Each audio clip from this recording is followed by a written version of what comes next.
leave you with a bloody nose. And then lastly, if you guys have any phones, cell phones, or phones, smartwatches, or flashlights, just cover those guys up for me now. Any sort of light pollution will ruin the effect. Now, as I say on all my cave tours, and I will tell you guys today, this darkness is very dark and can be upsetting to some people. If any of you feel that way, please let me know.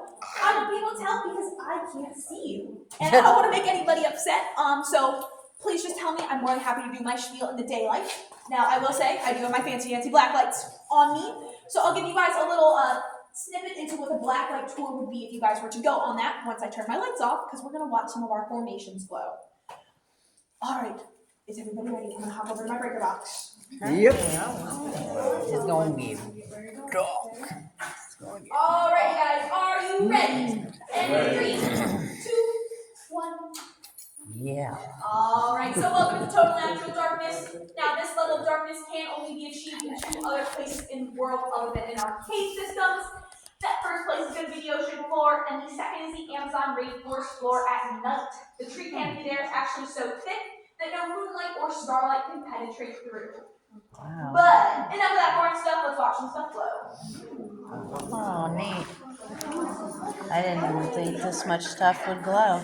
Everyone's like, wow. We are looking at my glowing formations. Now everything is kind of glowing a little bit here, but the stuff that's glowing extra hard, that's the stuff that's still actively forming. Again, all that means is it's still getting an active drip of carbonic acid with those minerals and crystals. Now, cool thing about these guys is once I turn off my flashlight, they're actually going to glow back at us for half a second. Now that action is called phosphorescence, and again, it's very quick, so you guys got to keep your eye out for it. Are you ready? 3, 2, 1. You guys see that? All right, we're going to do it again because I really like to watch these things glow. All right. Whoa. That was pretty cool. Neat. All right, I'm going to go back to my breaker box so I know where the lights are so I can turn that on when I'm done talking. All right. So, while we're in this darkness, I figured it's a really good time to keep talking about those furry things we saw on the ceiling earlier called bats. Now, this is the level of darkness that our bats live in 24/7 when they are in our cave systems. But does anybody know what our bats use to navigate this darkness by any chance? Yeah, I think I heard about their echolocation. Echolocation, sound, sonar, radar, all the same thing. All that is the act of sending a high-pitched chirp out and allowing the sound waves to bounce off our cave walls and formations, letting our bat friends create a mental map of this cave system. Now, after a few fly-throughs using echolocation, bats create such a good mental map in their brain, they can fly through these caves in this darkness completely silently at speeds up to 25 to 30 miles per hour. So that means if you guys felt a little breeze go by your face, it could have been that. But anyway, if I decided to leave you guys in this total natural darkness for, let's say, like 2 to 3 hours, you would start to hallucinate really bad. I mean, heck, some of you guys might be hallucinating right now.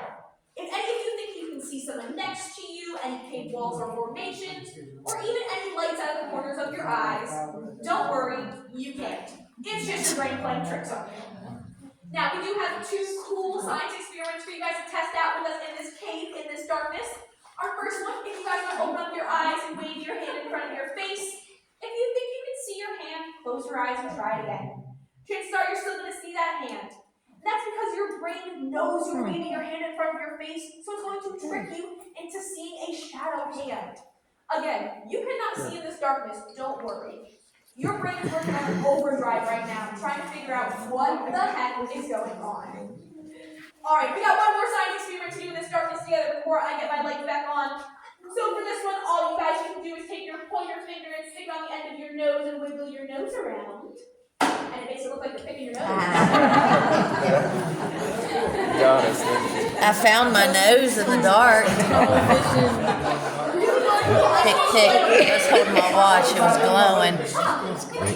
Alright, what did you guys think about the total natural darkness? How was it? It was cool. Scary! Scary. I won't lie, I see weird looking dogs all around. Weird blue lights. I won't lie, I'm 21 years old and more than happy to admit that that darkness scares me really bad. But that's okay, because it's part of my job. Alright guys, so we are going to spin around in just a second, go back into Cascade Nature Preserve, back into the lake room, to our Dragon's Lair hallway, to eventually make it to our Dragon's Lair. Now, I'm going to lead us back to that door right there. Then I'm going to take up the caboose for a bit so I can lock up and turn off our lights. Whoever my line leader happens to be at that time, just take us back to that next doorway. Don't go back inside the cave, just wait outside of it for me.